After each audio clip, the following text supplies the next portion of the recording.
बिस्मिल्लाहिर्रहमानिर्रहीम। अस्सलाम वालेकुम नाजरीन, प्रोग्राम ज़ेरे बहस में मैं हूं आपका मेज़बान जलालुद्दीन बाबर। मेरे साथ हैं सीनियर सहाफ़ी और एडिटर पाकिस्तान टुडे जनाब आरिफ निज़ामी साहब, और प्रोग्राम में मेरा साथ देंगे पिलडाट के एग्जीक्यूटिव डायरेक्टर अहमद बिलाल महबूब साहब भी।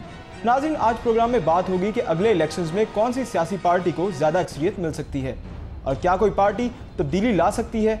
इसके अलावा बात होगी मेहरान गेट से मेमो गेट तक। मुल्क में तब्दीली के हवाले से अवाम क्या कहते हैं, आइए देखते हैं।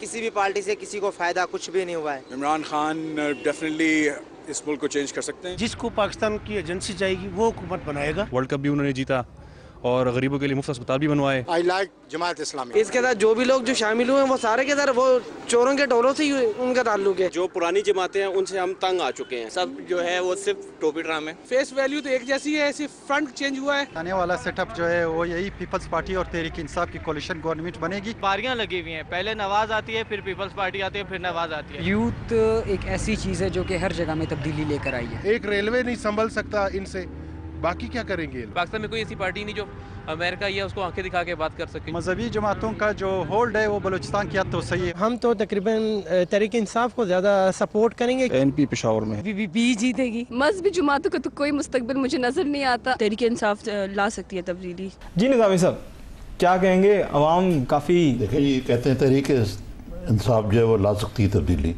यही पैगाम है जो लोगों को उम्मीद है। लेकिन तब्दीली लाने के लिए सबसे पहले इलेक्शन जीतना जो है बहुत ज़रूरी है, और फिर ये है कि कोई नज़रिया भी होना चाहिए। अभी तक मेरी नाक़िस राय में इमरान खान साहब जो हैं वो एक सुनामी तो है, लेकिन सुनामी की जो है ना वो मुशाबत देना, सुनामी एक तूफ़ान होता है जो फिर आहिस्ता आहिस्ता तबाही लाता है, जो उनके केस में इनका मतलब है मुखालफी, लेकिन फिर आखिरकार वो उसकी स्ट्रेंथ कम होना शुरू हो जाती है। तो ये भी एक ख़तरा है कि अगर जितनी दूर इलेक्शन होंगे तो ये सुनामी की ठोस ना हो जाए। एक तो ये मसला है। दूसरा मसला जो मेरे नज़दीक वो ये है कि पाकिस्तान के अंदर ये जो पार्टियां हैं, चाहे पीपल्स पार्टी या PMLN है, नज़रियाती जमातें तो नहीं हैं, लेकिन फिर भी आवाम को मालूम है कि पीपल्स पार्टी का जो रुझान है लिबरल वोटर्स का उनकी तरफ है, और ज़रा जो कंजर्वेटिव हैं वो PML या मुस्लिम लीग की तरफ देखते हैं। इमरान खान साहब ने अभी तक कोई नज़रिया नहीं पेश किया। मकसद है कि उनका प्रोग्राम भी कंफ्यूज्ड है, नज़रिया भी कंफ्यूज्ड है। ये नहीं पता लगता कि वो तालिबान के साथ हैं या ख़िलाफ़ हैं। ये सिर्फ पता लगता है कि थोड़ा सा दाएं की तरफ, बाजू की तरफ उनका झुकाव है।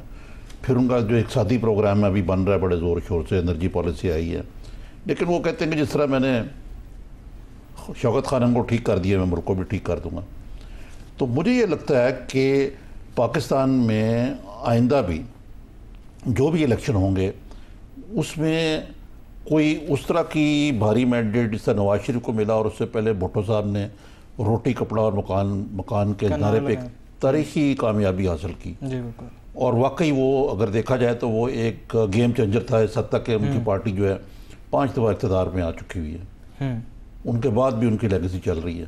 वो एक वैक्यूम के अंदर एक पार्टी थी। पॉलिटिकली उस वक्त एक जो रुझान था बैनुल-अक़वामी और इलाक़ाई, उसको साथ लेके चले। आज सूरत हाल मुख्तलिफ है। इस सूरत हाल में कोalition गवर्नमेंट सी बनेगी। अब आया इमरान खान साहब जो हैं वो तो हर दो लानत बेचते हैं, PMLN पे भी और PPP और बहुत सारे वोटर्स भी बेचते हैं। आया देखते हैं अगर उनको कैंडिडेट मिल जाते हैं। मेरा नहीं ख्याल कि ऐसी आज के तनाज़र में अगर आज इलेक्शन हो जाए कि इमरान खान साहब जो हैं इलेक्शन को स्वीप करके और हुकूमत बना सकते हैं। और अगर हुकूमत नहीं बनाते तो अगरचे आज हमारे बाज़ नाजरीन का कहना है कि वो आपको क्या लगता है कोalition बनाएंगे, लेकिन PML जानते बूझते वो अपोजिशन में ही बैठेंगे।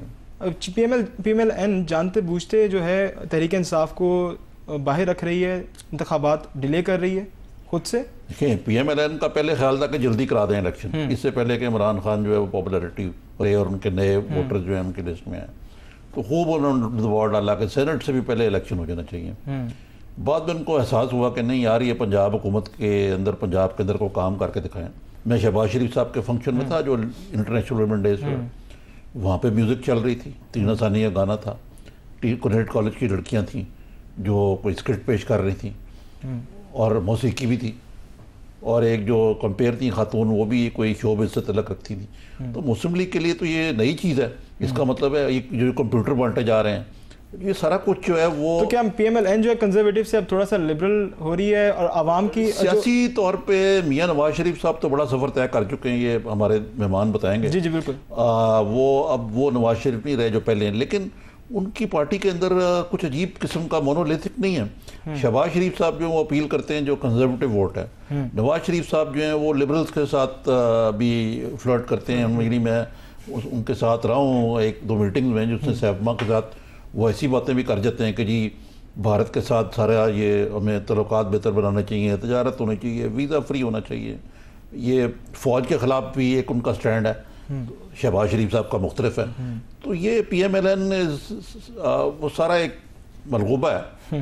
तो देखिए ये कैसे होता है, क्यों जी आप क्या कहते हैं बराल साहब इस मसले पे, क्या लगता है? रिज़ावी साहब, मेरे ख्याल में वो किसी ज़माने में आइडियोलॉजी एक बहुत इम्पॉर्टेंट चीज़ हुआ करती थी और नज़रिए की बुनियाद पे इलेक्शन लड़े जाते थे जंगों की तरह। मेरे ख्याल में अब लेटली नज़रिए की काफ़ी हद तक मौत वाक़ई हो चुकी है। End of history. जी हाँ, अब नज़रिया कोई नहीं। अब तो लोग ये देखना चाहते हैं कि कौन बेहतर गवर्नेंस प्रोवाइड कर सकता है, गाड़ी कौन बेहतर चला सकता है, सड़क कोई अच्छी बना लेता है, अच्छे पुल बना लेता है, तालीम अच्छी कर दे। नज़रिए को लोग इतनी अहमियत देने को तैयार नहीं है।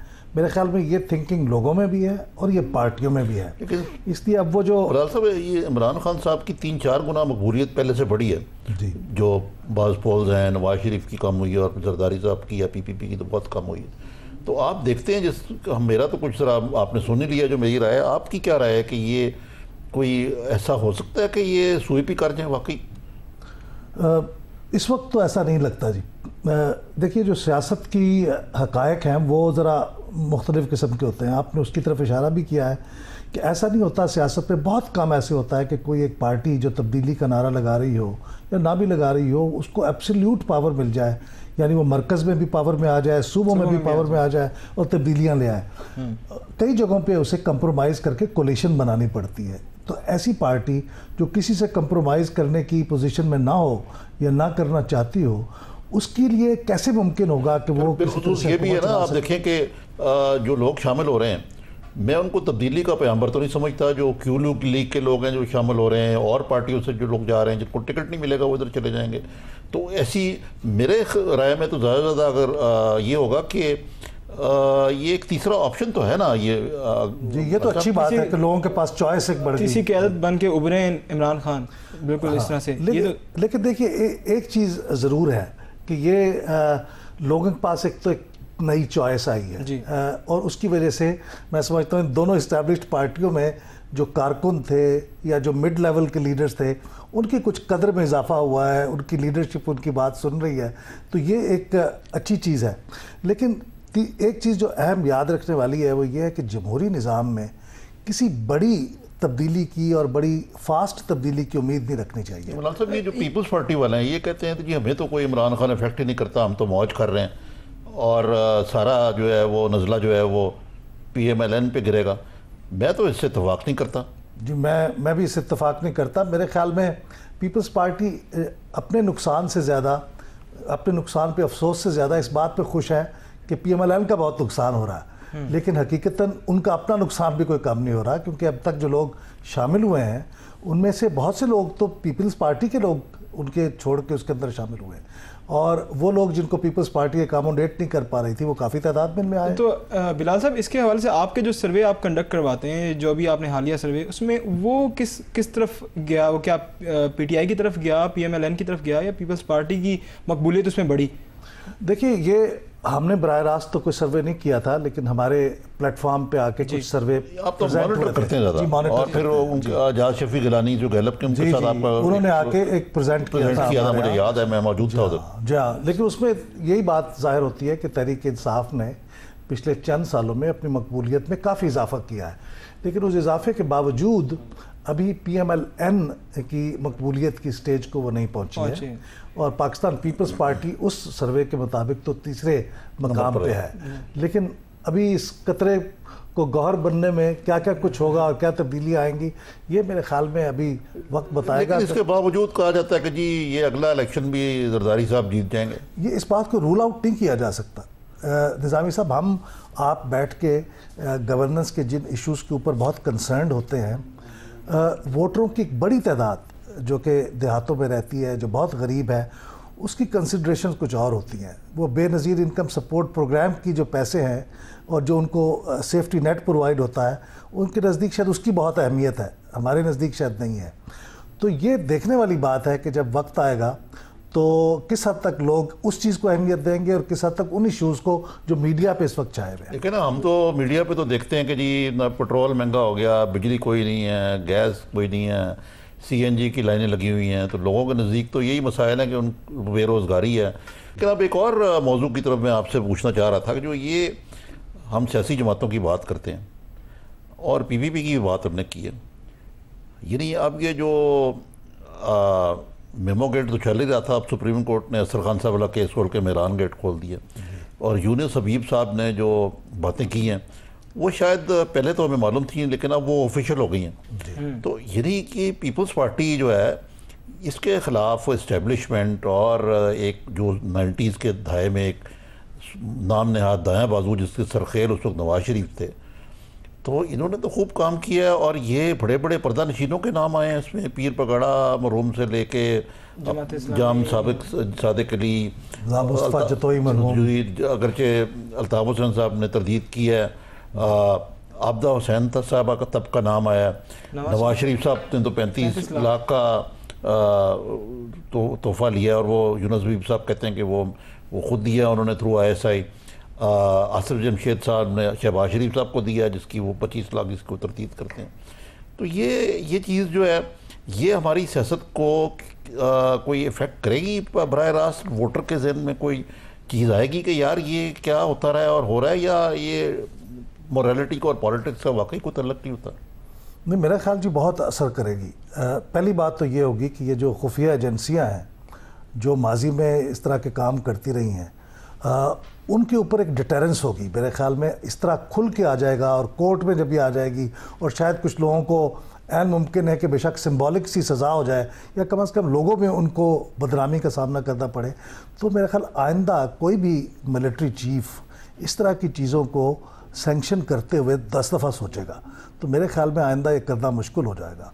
और दूसरी बात यह है कि इससे सबक ये मिलता है कि इतना कुछ करने के बावजूद अगर पाकिस्तान पीपल्स पार्टी की को ये उसका सफ़ा हस्ती से इसको नहीं मिटा सके और ये फिर वापस कामयाब होकर जीत जाती है, तो फिर इन तमाम एफर्ट्स का क्या फ़ायदा है? यानी पब्लिक एक्सचेकर से इतना पैसा लगाया इन्होंने और बड़ी ज़्यादती की, जो मैं समझता हूँ कि इनके खिलाफ़ एक्शन होना चाहिए, लेकिन उसका फ़ायदा भी तो कुछ नहीं हुआ। जिन लोगों ने जो करना चाहा वो भी उसमें नाकाम रहे।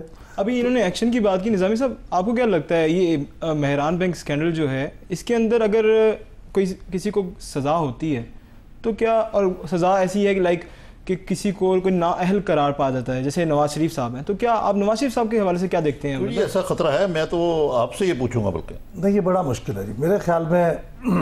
जो देने वाले हैं वो तो एक कहते हैं हमने दिए हैं, लिहाजा देने वाले का जो जुर्म है वो तो तकरीबन साबित है, लेकिन जो लेने वाले हैं ये साबित करना कि वाकई इस आदमी ने वसूल किए हैं, ये ज़रा मुश्किल काम होगा क्योंकि उसके कोई सबूत अभी तक एविडेंस सामने नहीं आई। तो एक और सवाल जो है वो मेरे जहन में पैदा होता है कि जो मैंने ये कार्रवाई पढ़ी है और वो यूनुस हबीब साहब का बयान देखा है, उनकी खुद भी एक अच्छी क्रेडिबिलिटी डाउटफुल है कि ऐसे आदमी की जिसने ये काम किया हो। वो कहते हैं गुलाम इसाक साहब ने कहा ये वसी तर कौमी मफाद में ये काम किया जा रहा है। ये हमारे यहाँ वसी तर कौमी मफाद भी बड़ी मजलूम चीज़ है जी, और ये इस बात को साबित करता है कि जिस चीज़ को वसी तर कौमी मफाद कहा जाता है वो क्या चीज़ रही है। लेकिन मुझे लगता है कि जो वो बातें कह रहे हैं तकरीबन दिल उसको मानने पे आमादा होता है, क्योंकि ये सारी बातें आपने शुरू में कहा जैसे कि ये सब बातें तो सबको मालूम ही थी कमोबेश, अब सिर्फ ऑफिशियल हुई हैं। तो ये बातें मुझे लगता है काफ़ी हद तक सही हैं, थोड़ी सी जुज़ियात में कहीं कहीं गलती हो सकती है लेकिन इस चीज़ का इतना खुल के बाहर आ जाना, कोर्ट में आ जाना, ये मेरा ख्याल है हमारी पाकिस्तान की पॉलिटिक्स के लिए बड़ी सेहतमंद चीज़ होगी, अच्छी चीज़ होगी।